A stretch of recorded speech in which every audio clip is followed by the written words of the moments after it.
Welcome to the Thriving Farmer Podcast. I'm your host, Michael Kilpatrick. Our mission is to inspire, educate, and celebrate sustainable farming. We believe that you can build a profitable, sustainable farm that gives you true farm freedom. Join us as we talk to farmers, innovators, educators, and entrepreneurs to glean their top takeaways in business and life. Hey, Thriving Farmers, Michael Kilpatrick here with another episode of the Thriving Farmer Podcast. And today I am joined by Jan van der Heide, who is with Bejo Seeds. He is the Northeast Market Manager there, which is a daughter company of Bejo Zenden, a global breeder and producer of hybrid vegetable seeds. Jan's work involves working with breeders, phytopathologists, seed technologists, and other researchers to develop hybrid vegetable varieties that are widely adapted and fit today's markets. They pay close attention to a number of different characteristics. A large part of Jan's time is spent working with the farm crew in Geneva, New York, and with commercial farms to put together research and demonstration trials. These trials are used to evaluate and introduce new varieties, provide sales support and education to our dealers and distributors, and they welcome visits from growers, gardening enthusiasts, and a multitude of school groups as well. At the end of the season, all produce is harvested and distributed by local food banks. Welcome to the podcast. Thanks, Michael. Nice to be with you. All right. So when did I meet you? Was it at like a New England Vegetable Growers Conference, or did I know I came out to your research farm for a special tour that Sandy arranged? Gosh, it's got to be a number of years ago. Yeah, I think our mutual friend, Sandy Arnold, is kind of our contact. I was visiting with Sandy in the Saratoga area, and she suggested I stop by and visit with you there as well. And I think that was okay. Moons ago, and I remember. Yeah. Yeah, no, it was a good visit. I mean, the one thing I remember, like, I forget who I was talking to after you visited, but like, I was like, oh my gosh, that guy can talk about cabbages for an hour. But it's fascinating, and we'll get to that in a bit here at the a little bit further in. But it's once you start to understand these crops from the breeding perspective, there's just so much to think about. I think a lot of people don't think about that, but we'll dive into that in a bit. So, what was your introduction? How did you get started in the vegetable breeding industry? Did you go to school for it, or? Well, I was as a youngster, I was always interested in the outdoors, nature. Mm-hmm. I was not really one to sit inside and do my homework. I'd much rather be outside and climb a tree or dig a hole or do that kind of stuff. And as I graduated from high school, I decided that I should maybe be a biologist. Okay. I studied biologist at a university in Holland, and then I came to the United States and found work in a number of different trades, but eventually ended up as a technician for an onion breeder at Cornell University. And then not long after that, a position opened up in cooperative extension here in Oswego County, New York. And I was an extension agent for well over 10 years. And then, as it luck so happened, a position opened up at Bejo, which is about an hour and a half away in Geneva, New York. And I was encouraged to apply, and I did. And I've been at Bejo now for over 15 years. Oh, wow. Okay. So now with your job, you bring the varieties in, you design the trials, you then trial them in the field. Let's talk a little bit about what does a good trial look like? Well, different trials are, of course, put together with different objectives in mind. Sometimes you do, a lot of growers are familiar with the herbicide trials and insecticide trials and things like that. What we really do is we want to, as we introduce new varieties, we want to see for ourselves if they are or if they are not better than the standard varieties. So typically, when we take our trials and put them together for viewing by our customers and the general public, is plant the standard varieties that we know are liked and well adapted to a general culture in the industry, and then we plant the new varieties next to it, and then we see which one is healthier, which one yields more, which one stores better, etc. It's basically a side-by-side comparison of the standard varieties with new varieties. And then when the time comes for evaluation, either we like the new variety better or we don't. Mm-hmm. And that's pretty much, it's a very, very simple, simplistic way of these trials. But of course, one trial doesn't necessarily always tell you everything, because every year is a little bit different. So we try to replicate these trials different parts of the season, but also different locations throughout the Northeast or parts of the world, and also different years, especially when we take a look at breeding trials. When we enter a new cross into a breeding trial, it may get a favorable rating, and that means that we plant it again the next year. If it gets a favorable rating in the next year, it gets planted again in the third year, and typically a cross doesn't really advance to a seed production status until it's had a favorable evaluation for at least 2 out of those 3 years, and it should get a decent evaluation in most locations. That way, we know that the cross is fairly widely adapted, and then we can take an educated guess about whether a new variety or new cross would add something of value to the grower or not, right? So the trials. The objective of the trials is pretty simplistic, really. Can we make something that is better, or what we have made, is it really not better, and does it need to go into the garbage bin, so to speak? And 98% of what we develop goes in the bin. Yeah, so there's technically like 2 different types of trials. The one would be, have a variety and you're testing it against what's already out there. But the other aspect would be trialing all these crosses to see, is this good enough to advance to actually get to, seed production or actually a saleable product? Right. Yeah. Okay. The development process, of course, goes through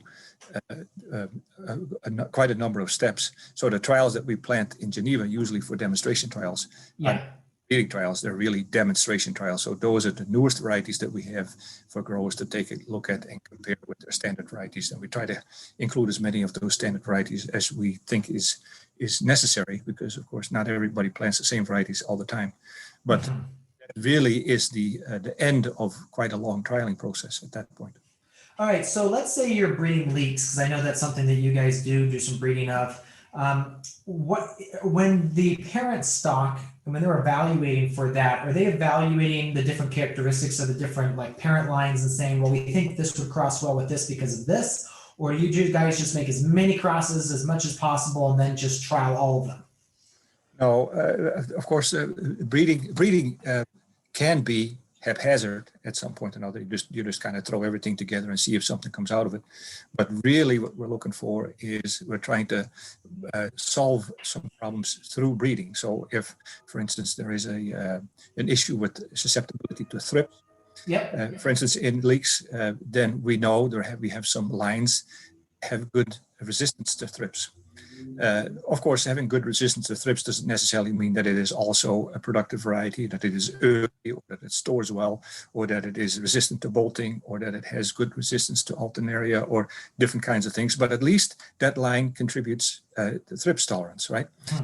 So then let's say that the market is looking for a good productive leek with a nice long shank that matures relatively early, but is also resistant to thrips. Then we cross that thrips resistant line with a line that contributes early, for instance. Plus, we know which early lines tend to be more productive, which not. So it's an educated guess. We say the breeder knows his or her breeding lines very well, and then we basically try to be in touch with the markets to know what the market needs. What improvements would be most desirable, because some problems we can solve with cultural practices, some can be solved through chemical means, but some cannot be solved, or the standard methods that we have to control the particular diseases or pests are expensive, or are environmentally not very friendly, or are going to be phased out, and there's no alternatives available. So ideally, through breeding, we can solve a lot of those problems, and that means that we need to there's a list of breeding priorities that the breeder keeps in mind, and we start at the top and work our way down. Okay. Now, I know you guys, Bejo has an incredibly big commitment to organic. Talk about that. Well, we committed to producing seed organically, probably about 25, 30 years ago. Back then, really what we were doing is we had quite a few varieties that were fairly widely adapted, and we were just trying to see which parent lines we could produce under organic circumstances. Now, we were not the best organic growers back then, and the lines that we had were not really that well selected for organic production, but we had a library, so to speak, a collection of breeding lines, and we basically tried them all out and see which lines could we even produce organically, and then what those lines we could make a certain number of hybrids, and that was kind of the beginning phase of our organic program. But what happens, of course, is if you're used to growing things conventionally and then you start to work with organic production, you learn a lot. You know a lot about what you can and what you cannot get away with in organic production. And that means that as the time went on, we began to focus more on lines that we knew were good in production, that had good disease tolerance. And as a result, we ended up making varieties that could be used either in conventional production or in organic production, but that were reliable seed producers, that had good disease and pest tolerance, that especially some of the pest problems in seed production, but also, of course, if you have, say, for instance, you have a variety that is resistant to downy mildew, that is a huge benefit when you're doing seed production, because seed production, the crop is in the field relatively long, and especially in a time when, normally speaking, the crop would be over mature, right? And it becomes much more susceptible to disease. But if you have lines that are resistant to downy mildew, that helps you in seed production. That also means that the offspring of those lines is downy mildew resistance, which is a huge benefit to a grower who is not necessarily in seed production, but just wants to produce a good crop of onions or a good crop of cabbage, for instance. And so I would say that if we're talking about our organic program, what the organic program has really done for us is it's made us much better farmers. It's much more thoughtful, much more, has given us great insights into the best production practices, but it has also taught us a lot about the value of pest and disease tolerance, of course, but also resistance to abiotic stress, drought resistant varieties that have stronger root systems, that are more efficient at binding the soil for nutrients. So we basically end up, through applying organic principles, with varieties that are more robust, much more adaptable, can thrive under more difficult conditions, and don't require nearly as much addition of fertility as some of the older conventional varieties. So I think where we sometimes get some discussion going is, are we breeding for organics or are we breeding for conventional, or where is our commitment? And I think that what we basically see is that both of those things go hand in hand. The organic production practices have made us better farmers. So our conventional seed production is much better because of it. But also in conventional seed production, we sometimes learn things that we can then turn around and apply in organic seed production practices. It's been a very useful program for Bejo. But of course, the interesting thing also is that there's a huge market for organic seed. There's a huge demand for it. And we've had the benefit of the last 30 years gaining experience in breeding for organic production and breeding and making seed under organic production practices, so that we can say we have truly organic seed for professional organic growers. Mm-hmm. Mm-hmm. So with organic production, then I think you mentioned a couple of things there. The disease is a challenge. You have to have stronger root systems. You have to have, insect tolerances, that kind of stuff. Um, with, let's say, let's move to onions, because I know that's stuff you guys are working on as well. What are, like, right now the main breeding points that they're looking for? I know like thrips is a huge thing with onions. Yeah, thrips is a big concern, but the biggest one of the most interesting examples, I mentioned downy mildew, for instance. Mildew in Europe, a worldwide company, but really originally a European company, Holland-based company. In Europe, downy mildew is the most important disease that can really destroy a crop relatively quickly, and is the biggest impediment to reliable production. And conventional growers have quite an arsenal of fungicides. They can keep downy mildew under control, but the weather conditions in Northern Europe are such that downy really thrives there.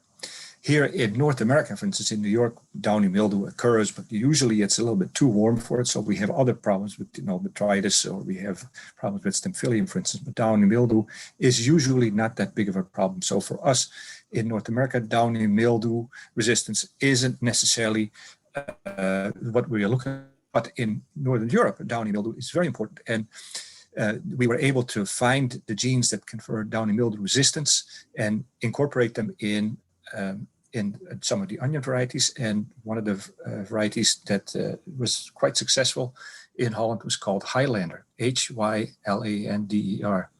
And that was such a success that Highlander and a few other varieties basically caught the eye of the government, and it said, if you are going to grow organic onions, you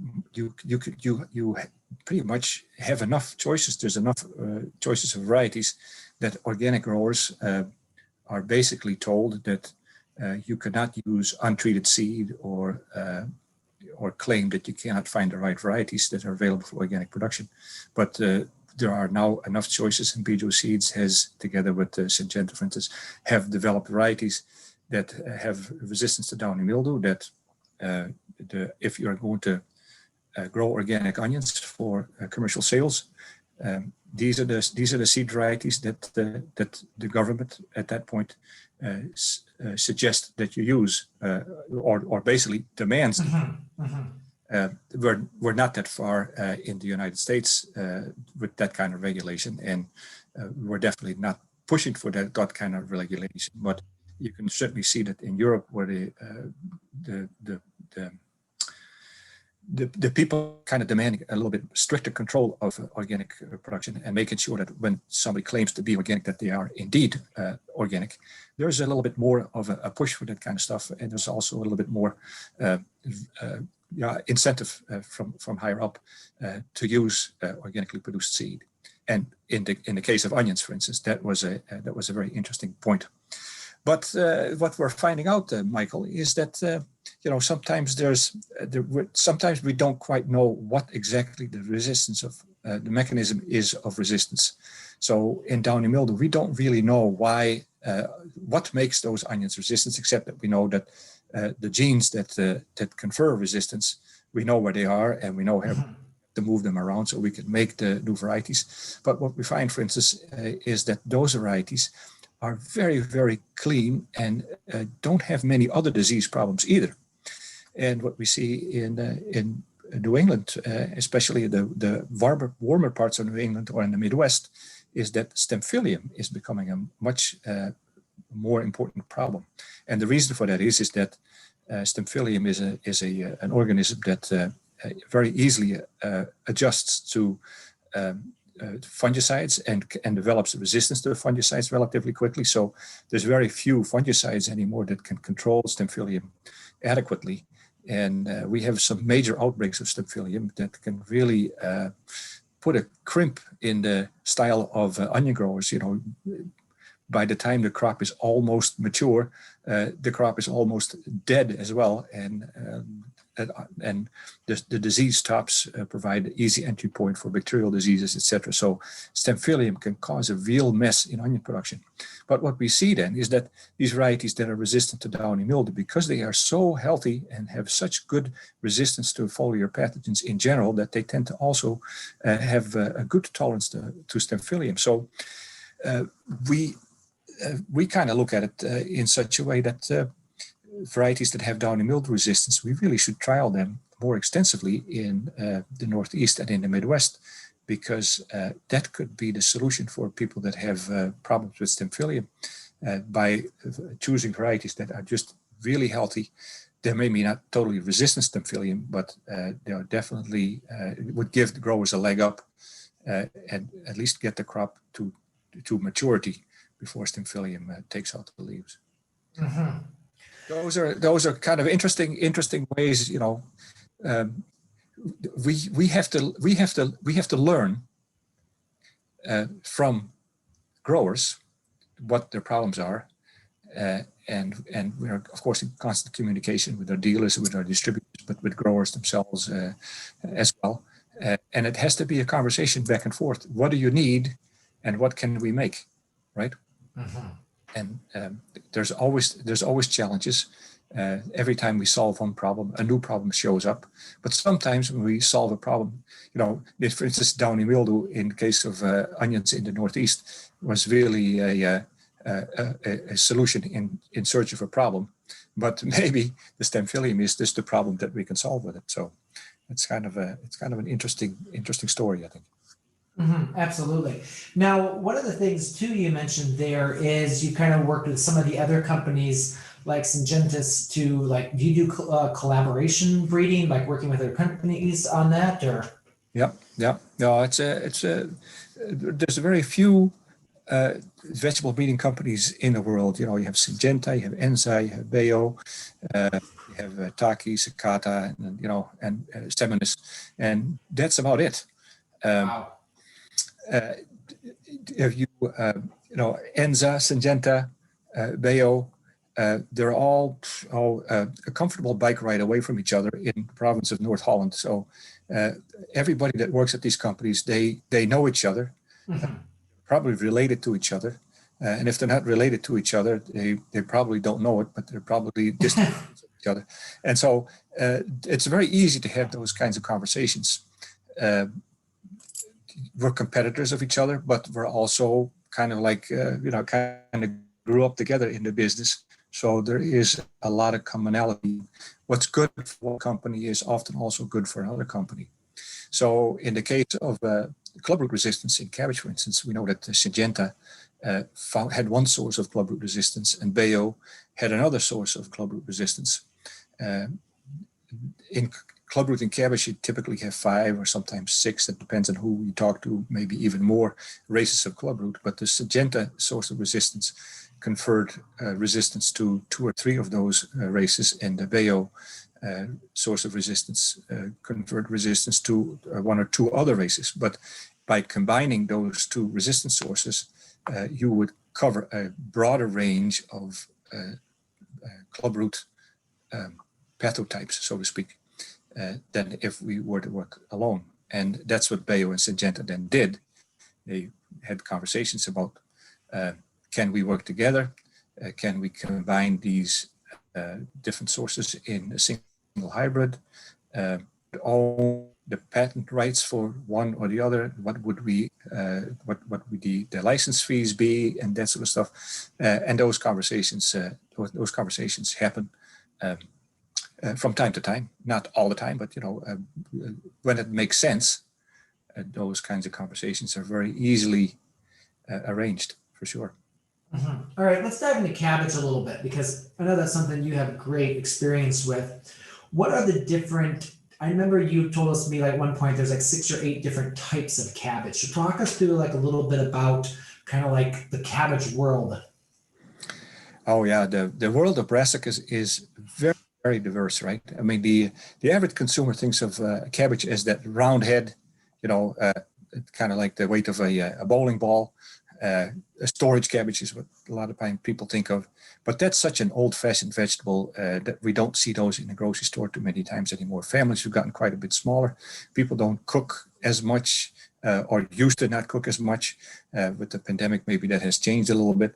But if you really take a look at cabbages, and I think that if people were to come to our trials, demonstration trials, that we could show it to you. There are cabbages that mature very quickly, make nice small heads about the size of a baseball, and about 45 to 50 days after transplanting, you're ready for harvest. It's just enough for a meal for 2 people, and that's it. No leftovers.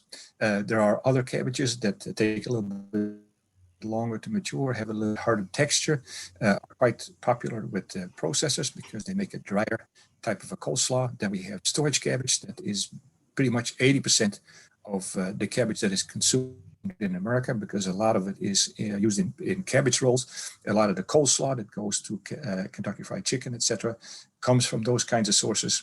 Then, of course, there is white cabbage, there's green cabbage, there's Savoy cabbage, there's red cabbage, there's pointed-headed cabbage. And then if you want to extend the brassica family a little bit farther, it's not the same species, but Chinese cabbage, for instance, is another one that can be included in that. And then other members of the cabbage family are Brussels sprouts, kale, kohlrabi, there's flat cabbage. There's a huge range of different cabbage types. And it's important, I think, to recognize those different types because growers are trying to serve different markets, right? Not everybody sells to a processor. Not everybody sells to a sauerkraut factory. And not everybody sells to a CSA. But if were to sell to a CSA, and if that was or a farm market, for instance, wouldn't it be nice if you had just a small little fresh head of cabbage that is easy to eat, that has a nice light texture, that's juicy and crisp? That's the kind of cabbage I think that people would want. If you were to say, I'm just going to grow cabbage and I'm going to grow the average, let's say a variety like Bronco, for instance, boy, you'd have a hard time selling that kind of product to your CSA customers, because half of the weight in the CSA cabbage would be cabbage, right? That would be overkill. Yeah. And if you're at a farmer's market, that is probably too much cabbage for most people to handle. So you probably wouldn't move that much of it. But if you were to sell to a sauerkraut factory, for instance, yeah, that's a whole different story. You're talking about acres and acres. You're talking about probably 50 to 60 tons of cabbage harvest per acre. But it all is harvested with a machine. It goes in a big truck and it goes into the sauerkraut factory. And before you know, within a day, it's brined and pickled in a vat, right? And waiting for consumers.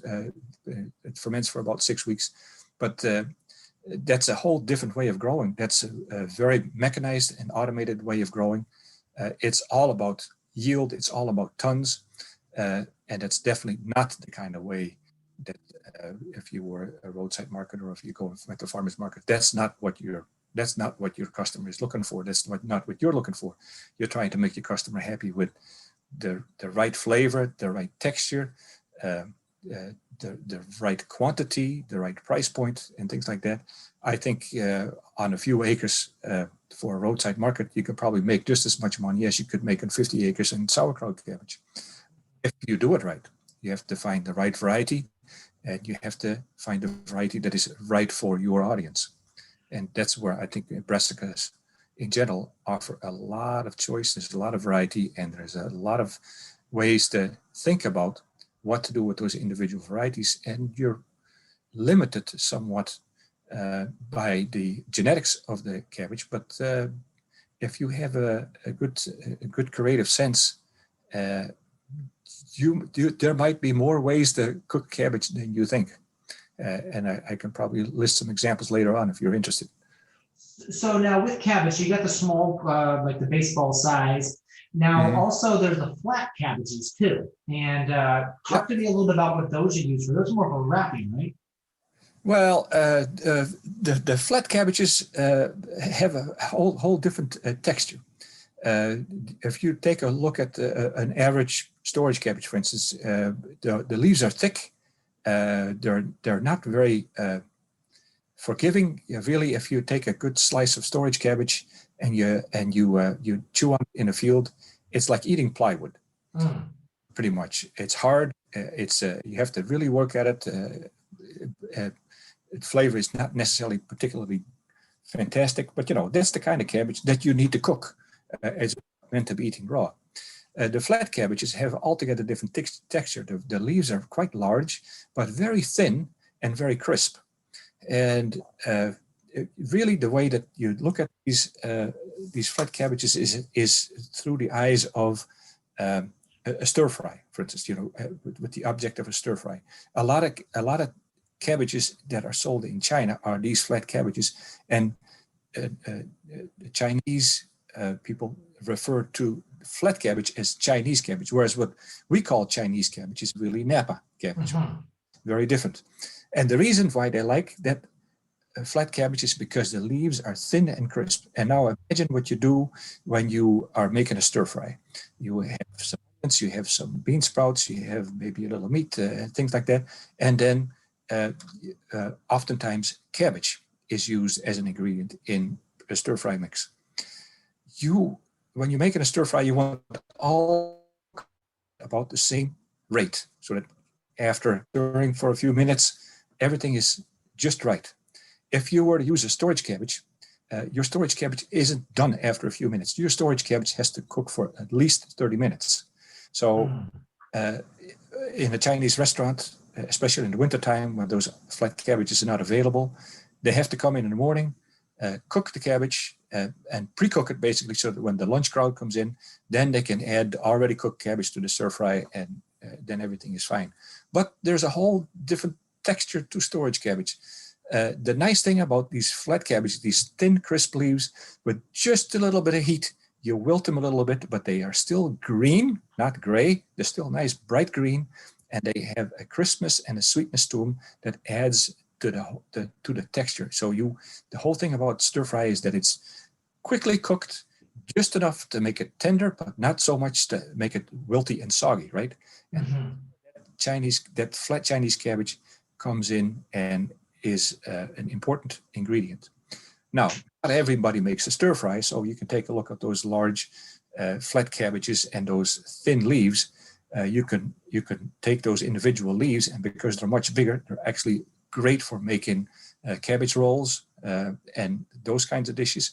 But what you sometimes also see is that these flat cabbages are used by Eastern European cultures as they make what they call a sour head out of it. So they cut the core out of it, but leave the whole cabbage head intact, and then ferment the whole head in a vat with regular sauerkraut. And then in the wintertime, when they were cabbage rolls, they pull the head out, peel a few leaves off it, because the fermentation process has softened everything. The leaves are really nice and pliable, and then they rolled and made into cabbage rolls that way. So again, you take a look at the characteristics of that particular variety. There are multiple uses for that particular variety, depending on how you want to use it, how creative you are. So that is ideal for making stir fries. That cabbage is ideal for making cabbage rolls, and flat cabbage is ideal for making already fermented cabbage leaves for cabbage rolls. And then whatever leftovers you have are for make for a very nice fresh coleslaw that doesn't have to marinate very long. Another thing that our listeners can probably take a look at if they went to the Bejo Seeds website is to take a look at cool wraps. You take a large portion of a flat cabbage leaf that you can use as a sandwich wrap or as a lettuce alternative on which, and things like that. So, but because the leaves are nice and thin and crisp, and you really don't have to cook them, or if you cook them for just a little bit till they're just tender and crisp. So, like you said, Michael, hours about cabbage. I think maybe it's time to get another question. Although we went long. Well, we still haven't gotten to the pointed head cabbage. But yeah, we don't have to go there. Right. That's a whole other what I would suggest subject. Yeah, that's like, look, are you going to have your in-person field days again this summer? It'll be limited. I think we'd certainly welcome people to come out, but I think maybe what we should do, rather than to have one single event where we have a whole bunch of people milling around, what might make more sense is to have smaller groups and call ahead and let us know that you're coming, and then we'll give you more of a private tour rather than to have 500 people all show up in one day. Yeah, because that is quite the event when you have, the massive, and then the trials and just, Right. yeah, it's really extensive. But yeah, I mean, definitely give them a call, get a tour, because it's, again, just that little education you got there on cabbage, like every single variety, I remember going there and we talked carrots, we talked turnips, we talked cabbages, we talked radishes even. I mean, like there was like a 15-minute conversation on just, which radishes we should be looking at. So, there's so much to talk about. Another question I know that you and I have discussed frequently has been the much chagrined loss of the Nelson carrot. And I remember we talked extensively like why it was dropped as a carrot and like why all of a sudden was there this massive gap in the industry. So if you wouldn't mind sharing like a little bit about that story, I think people would be really interested to hear that. Yeah, well, indeed, Nelson was an interesting story to talk about. The same thing as what, for instance, another example was copra onions. Mm-hmm. But Nelson in particular has a very good rationale for why that was discontinued, and that is strictly a commercial rationale.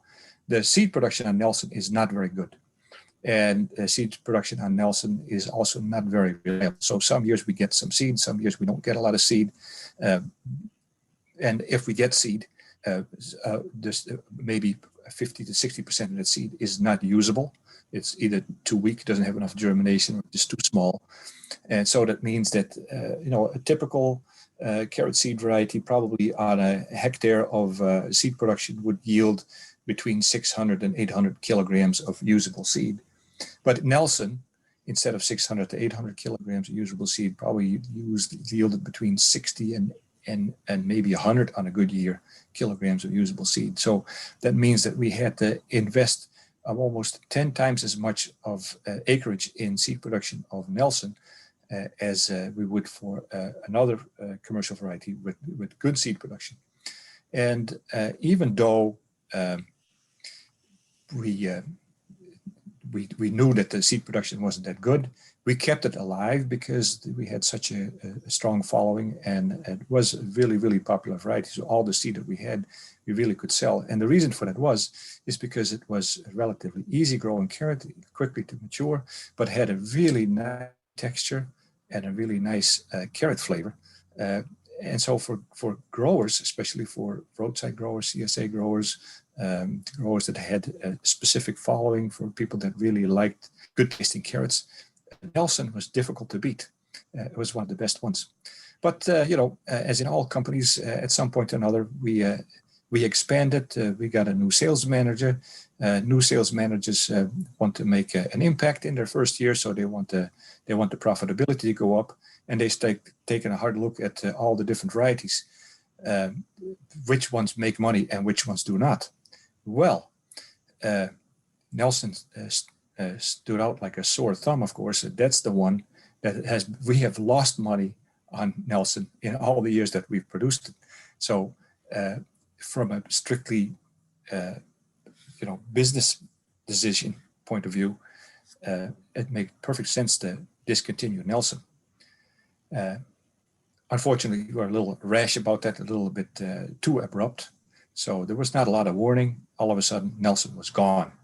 And there was not a good replacement for it. And that was an error on our part. It would have been better to develop a good replacement for Nelson, so that when we did discontinue Nelson, the growers would already be familiar with the replacement, less anxiety and heartache. That was, as I said, that decision to discontinue Nelson was rather abrupt. It made perfect sense from a business management point of view, but it certainly did not make us, it was not the right decision for a lot of people who were relying on Nelson as the main carrot for customers who preferred that type of carrot. Now, we had alternatives, of course. We had varieties like Napoli, we had varieties like Yaya, we had Mokum, we had Nurja at one point, and some other varieties that were also good. But generally speaking, most people preferred Nelson over those other varieties. We could get along. Without life did not end as we knew it. That was a bit of a gap that we have been trying to fill. But the good news is that the new variety that we've recently released is a variety called Narvik, Narvik, named after a town in Norway, a harbor town in Norway that played an important role in the Second World War. So interesting connection there. But Narvik is a Nelson type. We've seen it now for a few seasons. Nice upright top, a nice root, makes you really very reminiscent of Nelson, root shape, etc. And the flavor is very good, very good. I wish we'd had some Nelson to plant side by side to see which one is better.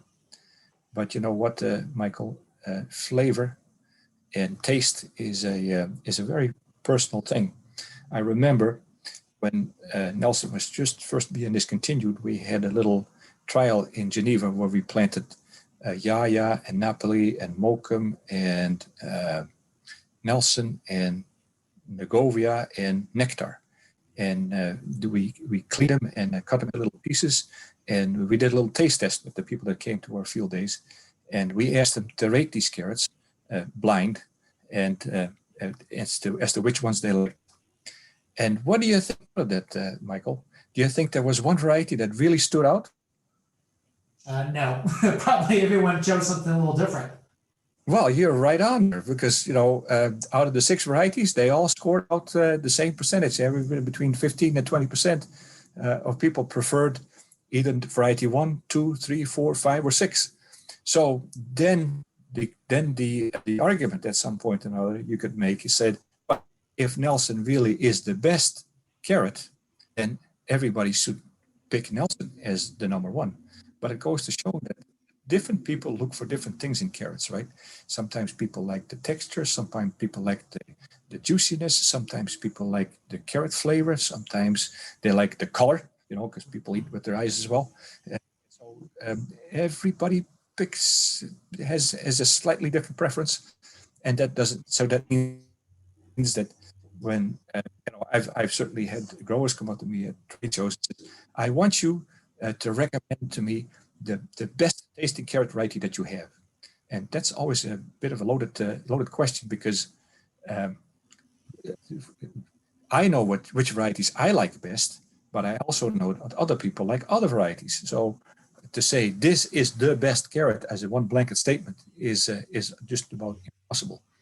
But I think we recognize that carrot flavor is important, especially for people that want to buy fresh produce and they want to be able to eat it raw and they want to have a pleasant experience. And we breed for those kinds of things, of course. And Nelson was a fine example of that. Too bad that Nelson just didn't make us any money. But now we have another variety, Narvik, that I think has a bright future.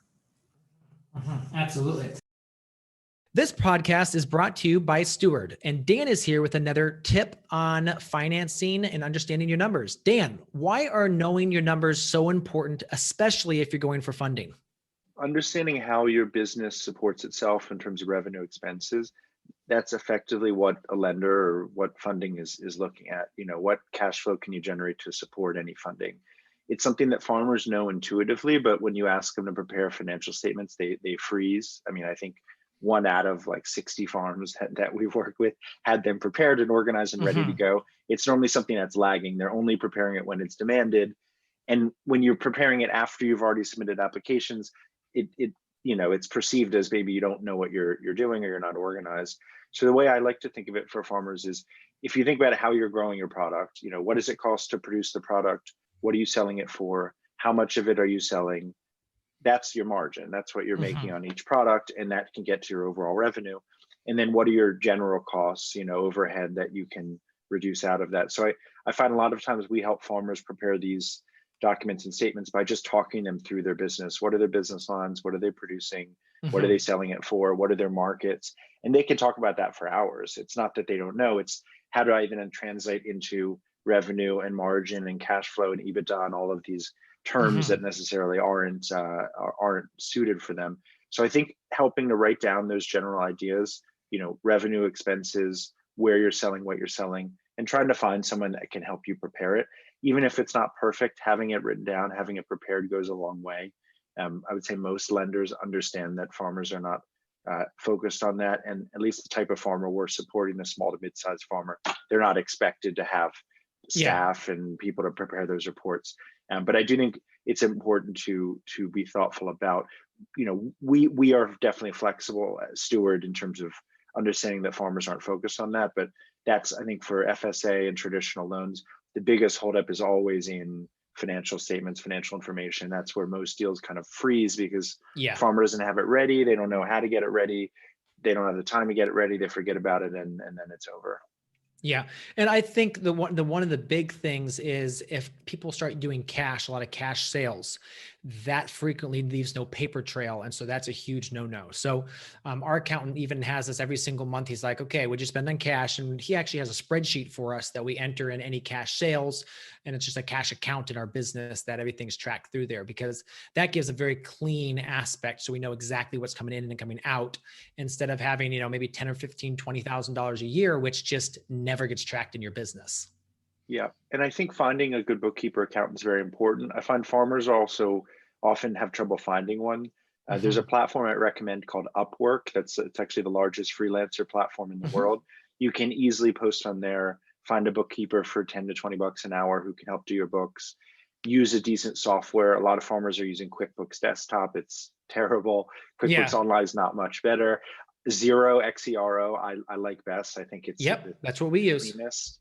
It's by far, I think, the best. So, go to a platform, find an online bookkeeper who can help you get organized, or find one in your community, but just have someone who can help put that structure in place, because trying to catch up later and do your books for years past that you haven't done is very difficult. It's a but nightmare. If each month you're just trying to get something moderately accurate, you'll be in a good place to start. So don't just freeze at like, well, I don't know how to do it, I can't do it. Nobody's expecting you to know how to do it. Just find someone who can help you with it. It's money very, very well spent. Now, I know there was a similar thing with Winterbor Kale, that it wasn't actually a problem with profitability on the seed crop, but I think it was just crop failure after crop failure, correct? Yeah, well, the trouble with kale in general, and the trouble with cabbage, is that in order to, when you're making hybrid varieties, of course, we have to talk about hybrid varieties, is that you have what you'd like to do in order to get a high level of hybridity in your seed. So it means that most of the seed that you're producing is indeed hybrid and not the result of inbreeding. You need to have a mechanism that prevents self-pollination of the female. Okay. And in cabbage, we relied for a long time on what is called self-incompatibility genes. So that means that the pollen of the mother plant is not easily accepted by the mother plant, and that then encourages outcrossing, so that the father line, the pollen of the father line should be acceptable to the female parent, but the female parent should not like to accept her own pollen. And by working with those mechanisms, you can encourage a high degree of outcrossing, which means that you have a high degree of hybridity. But in cabbage, that works fairly well for the most part, although we still have some, every once in a while you have an inbred, or sometimes you get what we call a bastard. But in kale, that self-incompatibility mechanism is rather weak. And Winterbor in particular that system is quite weak. So we have a lot of seed production in Winterbor where the percent of inbreeding is 50%, 60%. Sometimes we have lots that have 70% inbreds. And as a seed company that likes to maintain a reputation as having high quality seed and selling hybrid vegetable seed, we just cannot put seed out in the marketplace that is 50% inbreds. So then you get some true to type Winterbor plants, and then you get a whole bunch of inbred plants that are weaker and smaller. And then you'd say, well, this is not a really particularly strong field of Winterbor, because look at this thing. This thing is all over the place. There's all different kinds of types in here. But that is because there's a high degree of inbreeding there. That for Winterbor was a difficult problem to solve. Winterbor was, when we didn't have a large demand for kale seed, we could live with that. We could produce enough seed with a high degree of hybridity that we could meet market demands. But then, as you know, what was it, about 7, 8, 9 years ago, the kale craze hit. Yes. And all of a sudden, we went from, a few handfuls of kale seed every year to a couple of container loads of kale seed every year. That was crazy. Wow. That was just impossible. And so in that case, Winterbor really didn't meet our needs anymore. So we developed several different varieties since then. The Darkebor is one that probably a lot of people know. Darkebor is much better in seed production. And then another one was Reflex, and then the newest one is Oldenbor. Much better varieties when it comes to seed production. Not perfect, but much better than Winterbor. So Winterbor is still available, but it's going to be in limited amounts for the reasons that I already explained. But in order to meet the market demand, Darkebor and Oldenbor and Starbor, for instance, another variety that works quite well. We can meet the kale seed demand of the market at present. But, that brings up an interesting point, because we talk about self-incompatibility systems. Male sterility is something that happens in onions. It's a natural trait. Male sterility happens in carrots. It's a natural trait. In cabbage, we don't have that necessarily, but there is a system that is called cytoplasmic male sterility that comes out of a radish that was first identified in Japan. And that mechanism would allow you to make a female line male sterile, which means that if you have a male sterile female line, she would not produce any pollen of her own, because clearly she is sterile on the male parts. The female parts still work, but the male parts do not. And that means that you would have 100% outcrossing, which means 100% hybrid seed. And that is a mechanism that is being used more and more by all the seed companies that produce brassica seed. In cabbages, you can use it in kohlrabi, you can use it in kale, you can use it in cabbage, you can use it in everything in the brassica oleracea family. So that's a mechanism that works well. But unfortunately, or let's put, it's not unfortunate, but there are some concerns within the organic community about that, because we can move cytoplasmic male sterility around through traditional breeding techniques, but then it takes 10, 15 years to get a line that is male sterile. But we can also do it through protoplast fusion, basically. And protoplast fusion is that you take a cell that is not male sterile, and you suck the nucleus out of that cell, and then you inject that nucleus into a cell that does have the male sterility traits.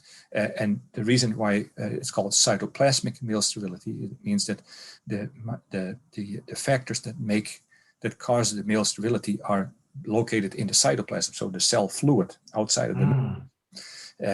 And these cytoplasmic factors are usually found in the either the chloroplast or in the mitochondria, right?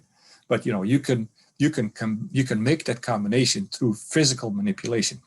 But protoplast fusion, as that is called, gets a little bit in the neighborhood of genetic manipulation, the introduction of foreign DNA into a cell.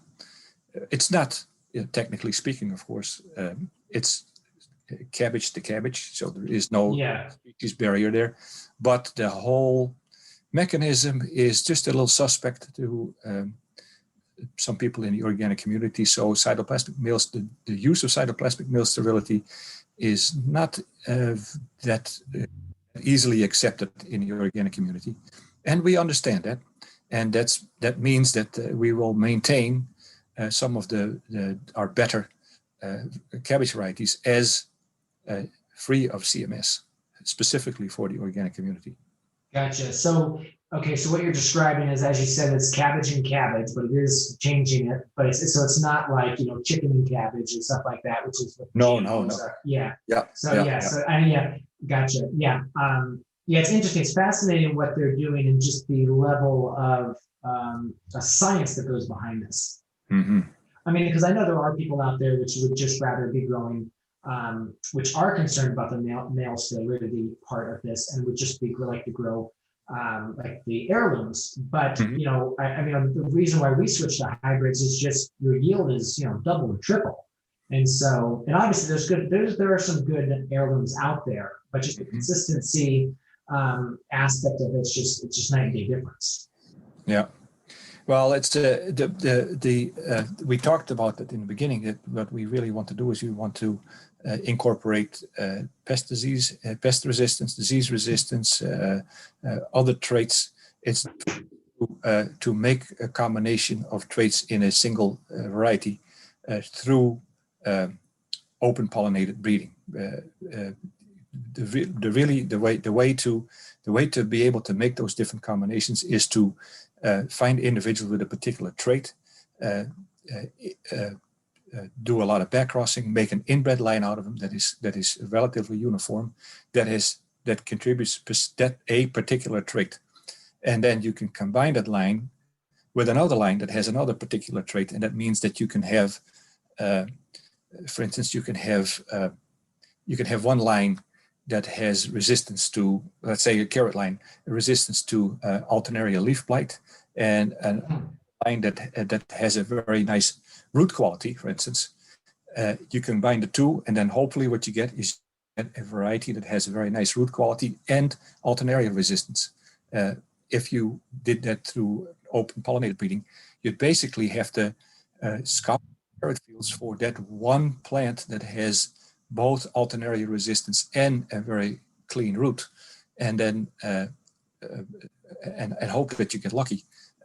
That's difficult to do. It's okay to do if you're only looking for 2 traits, but if you're looking for 3 traits, or you want, for instance, you want a nice root quality and it stores well and it is resistant to bolting and it has some resistance to Pythium, for instance, those things we can make through hybridization, but it's much more difficult to do that through open pollinated breeding.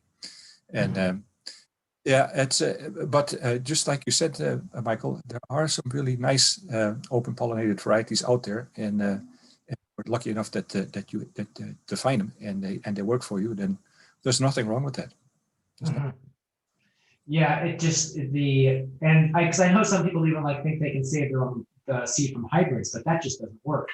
Yeah, then you have to go back to your high school biology classes and start looking at at what Gregor Mendel did, of course. Yes, with peas, right? You get the peas. You get segregation of those traits. There's always a very interesting discussion about that. Is that what's the motivation for companies to make hybrid vegetable seed? Well, some people have the theory that is just done because the vegetable seed companies want to make sure that you cannot raise your own seed from these hybrids. Of course, that is a consequence of hybrid. Is that you save the seed. What you have to do is you have to maintain 2 or 3 different parent lines to be able to recreate that hybrid. And that's basically what seed companies do, is that every round of seed production, they recreate the same hybrid because we maintain the parent lines. But the real reason for hybridization is what I just described, is to be able to make progress in breeding, to be able to stack traits one on top of the other so that you can get a single variety with multiple benefits, with multiple desirable traits. That's the real reason for it. The downfall is that if you're really interested in raising your own seed, you cannot do that by buying a hybrid. But what you can do with buying a hybrid is you can break that hybrid down, as we call it, where you can if you like the disease resistance, for instance, or you like the root quality, or you like the storability in a particular variety, you could take a hybrid, you can take that seed, you make what you call a second generation, an F2 or an F3 and F4. You start selecting till you find the individuals that you like, and then you can make your own breeding line out of that. And then if you do that with some other varieties as well, you can come up with a collection of different breeding lines. And then before you know it, you are now a hybrid vegetable plant breeder, and you can combine all the different and start making your own hybrids. And there's nothing wrong with that. The trouble is, Michael, is that it takes all of your energy and all of your time to do that. And then there's not a lot of time left to produce a crop anymore, to do the kind of thing you got into farming for in the first place, right? So see, as you get a bit of a division of labor. Some people are really good growers, other people are really good plant breeders. So you should lead the plant breeders to people that are good at plant breeding, and if you're a good grower, you should be the grower. And then ideally, what we can do is we can work together. The plant breeder and the seed company makes the seed. The grower buys it. That benefits the seed company, but also the grower benefits because he didn't have to spend all of his or her time producing high quality, healthy seed of varieties that fit the market, right? So one hand washes the other, so to speak. A seed company is nothing without growers, and growers that have come to rely on seed companies really rely on those seed companies to provide them with the high quality seed that they need. Yeah, absolutely. Now, with that too, is because you can try to save your own seeds, especially on the open pollinated style. But the problem is then you have to manage it properly. And how long does it take to come up with a new hybrid? How many years do you typically work at that before from, you make the first crosses all the way to the seed is released on the marketplace? Yeah, well, especially in biannual crops where we work, right? It takes usually 6 to 7 rounds of inbreeding before you have an inbred line, right? So after you've selected individuals that you'd like to work with, before you have a line of that takes 6 to 7 rounds. But because it's a biannual crop, that means you have to raise the first year crop, store it, and then let it go to seed the next year. So 6 to 7 rounds means 12 to 14 years before you have an inbred line. Then you have to start combining those inbred lines to make hybrids. And as we already described, it takes 3 to 4 years before you feel comfortable with a new cross to see if you want to scale it up to commercial production, yes or no. So now we're talking 15 to 17 years. Then it takes a while for stock seed levels to be brought up. And then you have to get into commercial production, and then you have to scale that up. So typically, from the very beginning to make an inbred line to where you can start selling seed commercially, you're talking probably about 18 to 20 years at a minimum. Wow. That takes, but that's with biennial crops, right? So if you work something like squash, for instance, that's a 1 year crop. Tomatoes, you can do 3 rounds in a year if you produce in North America, South America, maybe Asia. You can, that's from sowing the seed to harvesting the seed is only about 3 months in tomatoes. In carrots, it's 2 years. Yeah.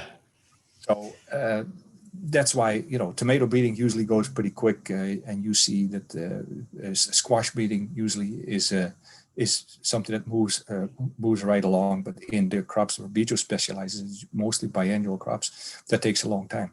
Now, when we have a whole bunch of breeding lines that we know work well, and we already have some of those lines that are contributing to commercial hybrids, that means that there's already fairly decent stock seed supply.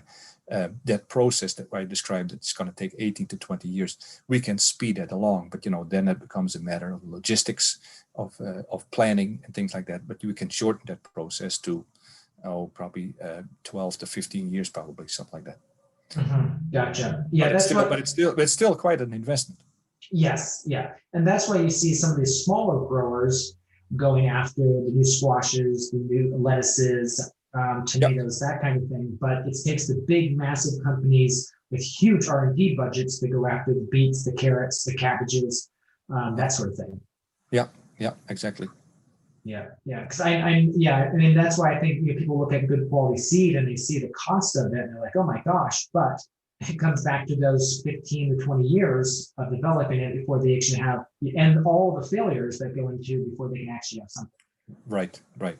As you already explained, 98% of what we make goes into the garbage because it's just we try to target the breeding as much as we can, but we have a good series of failures, and even with some pretty smart breeders and some very good educated guesses, we don't always get what we need. Part of the problem is, of course, is that we're trying to improve on what we already have, right? And Yeah. that's sometimes you're a victim of your own success. I mean, you can try to get better, but if you're already pretty good, then it's not so easy to get better yet. So sometimes the best progress is made when you're first beginning. Those are the biggest steps and the easiest steps to make. Yes, because it's that last 5 to 10%, which is incredibly challenging. Yeah.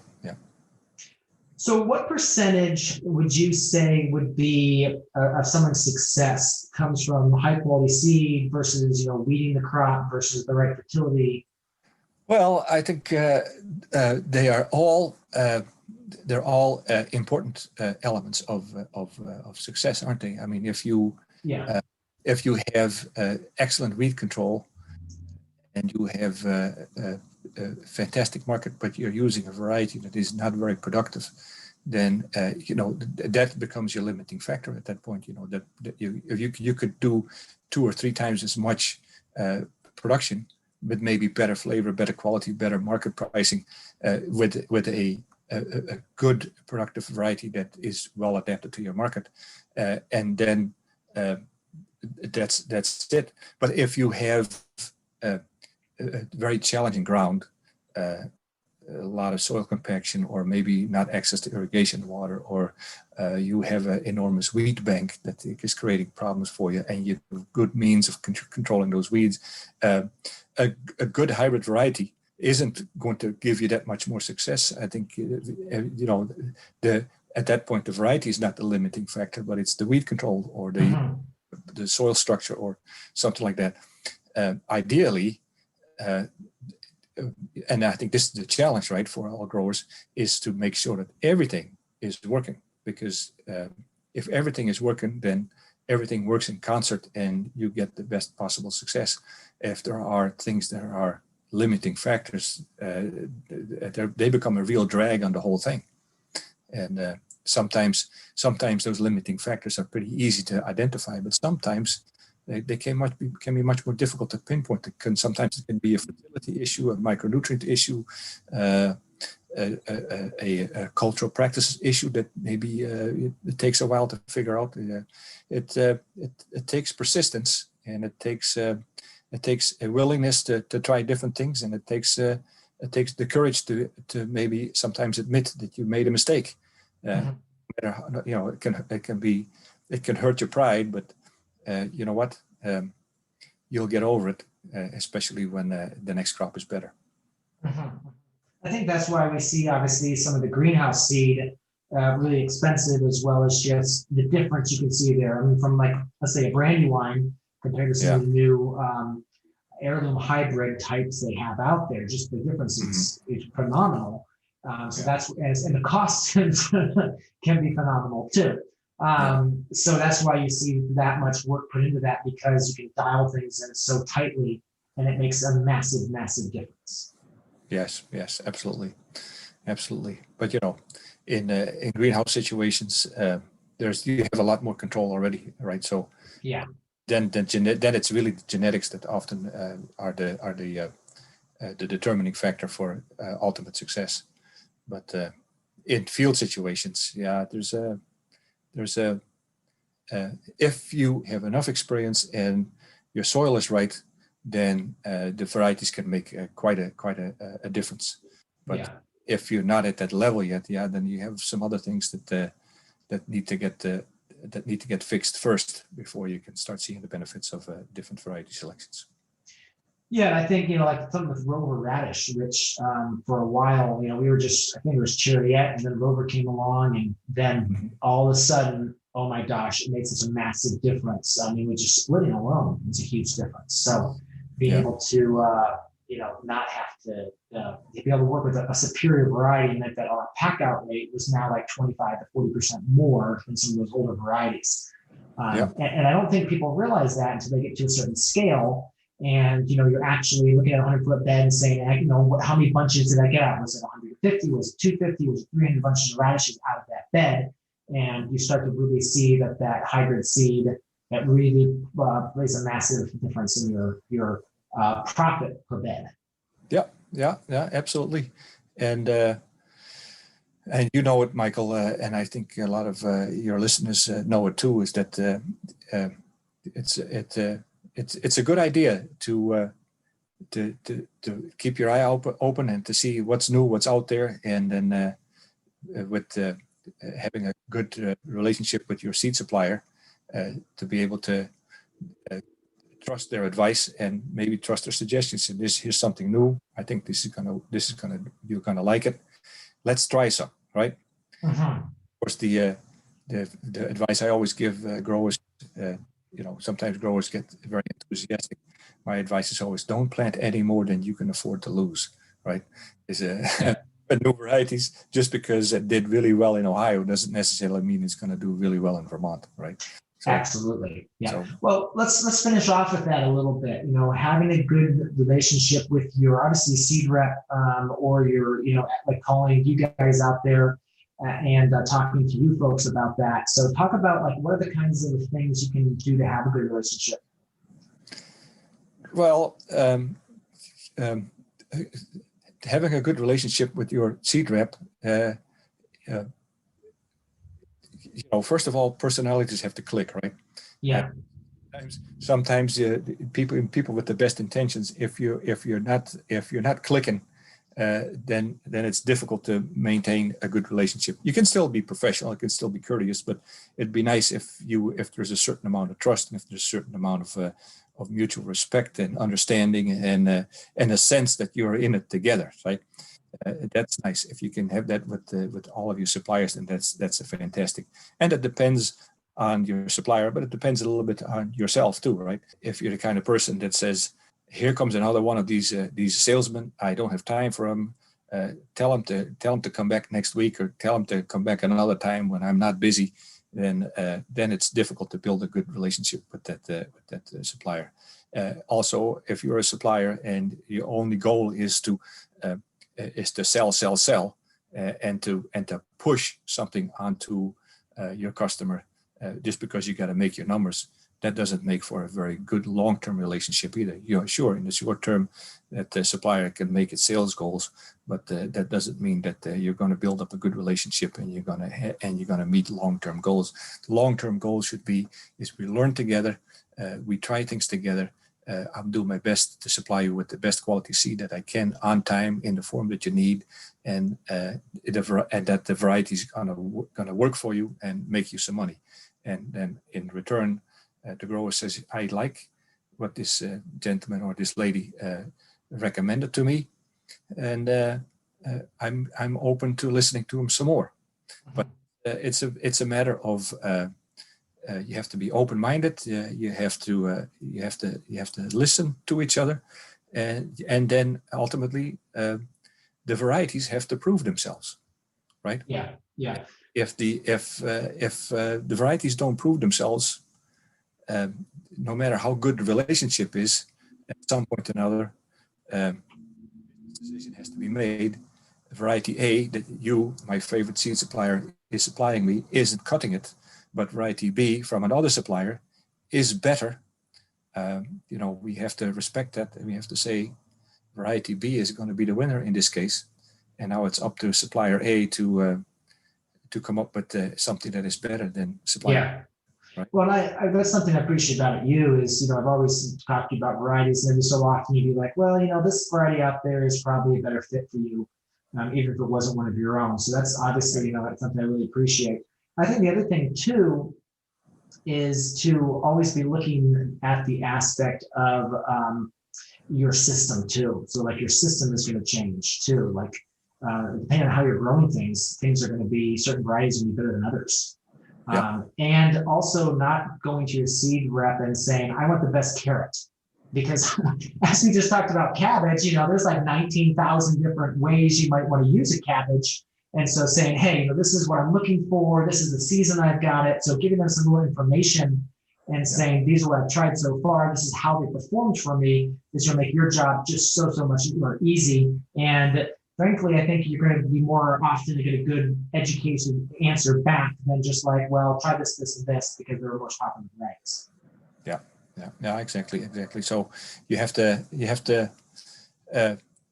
in order to make that relationship work as well as it should, means that you both have to be willing to supply information. You can, and that comes down to trust, right? So growers, when they talk to a supplier, they don't want to show all their cards. They want to kind of play the cards fairly close to the vest, because sometimes they're afraid that the supplier is going to take that information and is going to go to the competitor and say, well, Mr. So-and-so is growing these things and is having really good luck with them. And Mr. Jones said, hey, that was my competitive advantage there. So thanks for giving up my secret there, So it's a fine line, and that means that it's a matter of give and take. And again, it takes several years of investment of time to find out whether the relationship is working or not. Yeah, but once you build that relationship, there can be some really cool things that come out of it. Like, our farm was one of the first ones in the U.S. We're one of the first, I think, 6 farms in the U.S. that were trialing the Salanovas.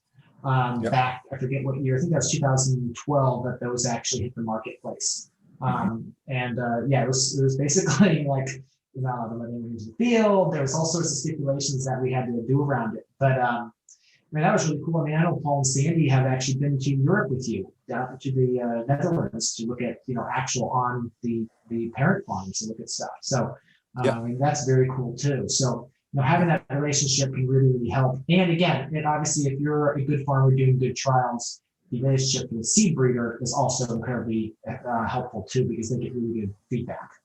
Yeah, for sure. And of course, especially if you're hosting breeding trials where you're taking some of the, look at some of the new stuff that isn't out yet but will be out soon, it gives you an advanced look, right? So you might be able to identify an opportunity that as soon as the opportunity actually is made available to you, you don't have to think about it anymore. You already know the answer. Yes, this one is going to work for me, and I'll take it. Absolutely. Well, Jan, anything you'd like to leave with us before we go? Any final thoughts? Well, I think, Michael, I've enjoyed the conversation. It's always interesting to talk about these kinds of things. There's a lot that goes on in vegetable breeding, and there's a lot of people in our company and other vegetable seed companies that do an awful lot of good work to make varieties better, and it's not always easy to talk about that kind of work, because we're usually kind of stuck in the here and now. What do you have for me today that is going to make my life better? When by being involved in this plant breeding process, I can talk to you about what is going to make your life better today, but I would also like to be able to talk to you about what is going to make your life better 5 years from now, 10 years from now, 15 years from now. That is in development, and there's a lot of excitement there that would be great to be able to share with growers. But that's not always possible, of course. Sometimes we get excited about stuff that we have in development, but we also have to be careful about not to overpromise and then underdeliver. So it's like with everything. I think we are happy with what we have today, and we're confident that the future is going to be bright. Yeah, I can't wait to see what's coming down the line, and probably won't make it up to you guys this summer, but I will be sure to watch the website and stuff for new pictures, new varieties that are coming down the line. So, absolutely. Yeah, thank you so much for your time today, and again, thank you so much for the work you do, because it is incredibly important for farmers to be able to get that kind of information. and understand that again, getting the education on cabbage alone has been incredibly valuable to just understanding what the marketplace is and, why cabbages are like they are and how they behave in the marketplace. Yeah, no, that's great, Michael. It always gives us great pleasure when people come to visit, and we're more than happy to give people a tour and to have those kinds of conversations in the field where we're actually talking about the product. We're talking about Brussels sprouts, fennel, leeks, onions, carrots, beets. There's a lot to see and a lot to talk about and a lot to learn. It is totally interesting, and it's actually quite exciting to be in this field, and especially this time of year when everything is fresh and new and just beautiful. Nature is such a wonderful thing to be with, and it's such a privilege to be able to work with nature. Absolutely. Well, thanks so much for your time, and look forward to catching up at a later point. Sounds great, Michael. I look forward to it. All right, thanks. Yeah. Bye. Bye. Hey, thriving farmers, have you checked us out on YouTube lately? We have a bunch of new content there, including a few rants by me. I want to tell you, you don't want to miss them. I actually go rant about, some of the problems I see in our space and some of the challenges I see farmers facing. So go check that out. We've got instructional videos over there as well. Talk about setting up our new farm here in Ohio and all the steps we're going to do that, as well as just tutorials and tips on best practices for all sorts of things on the farm. So go ahead, check over at Growing Farmers on YouTube and see the new content we put together for you. So there you have it, another episode in the books. So I'd love if you would hop on over to iTunes and leave us a rating and a review. Those mean everything to us. We love to hear what you're thinking. If you have a podcast guest that you can recommend, please pop on over to the Thriving Farmer Podcast website and leave us a review. That's thrivingfarmerpodcast.com.